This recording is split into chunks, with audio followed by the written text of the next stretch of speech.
I was 12 when I first visited this amusement park.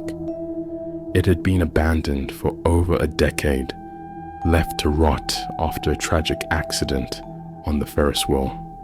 Some said it was cursed. Others claimed they had seen shadows moving through the rusted rides at night. I didn't believe in ghost stories, but I should have. It was a dare, of course. My cousin David and I snuck in through a gap in the fence, flashlights in hand, our breath visible in the cold night air. The place was eerily silent, except for the distant creak of metal swaying in the wind. We walked past the old carousel, its once bright horses now peeling and decayed. Something about the empty eyes unsettled me. Then we reached the bumper cars, where the seats were split open, foam spilling out like exposed flesh. David nudged me. "Let's check out the Ferris wheel." I didn't want to, but I followed. It loomed over us, its skeletal frame reaching into the sky. The wind made the cars sway, groaning with age. That's when I saw it. A single car at the top, rocking. "There's no wind," David whispered. Then, before we could move, the car lurched forward. A shadowed figure sat inside. A man? No, a child. I couldn't see his face, but I could feel him staring at me. Then, the Ferris wheel turned. It shouldn't have.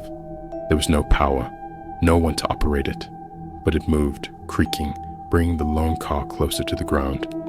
David grabbed my arm. "Run!" We sprinted back toward the entrance, but something was behind us. The sound of footsteps slamming against the pavement, too fast, too heavy.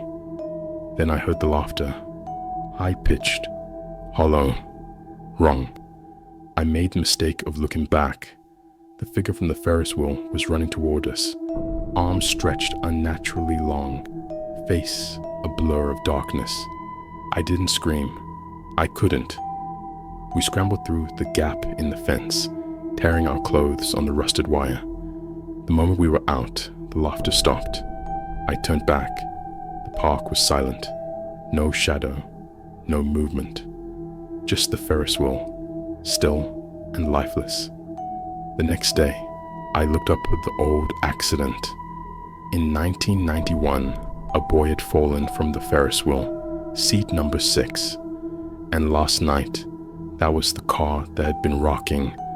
I've never gone back, but sometimes when I pass the outskirts of town, I swear I see that Ferris wheel turning, and if I listen closely, I can still hear the laughter.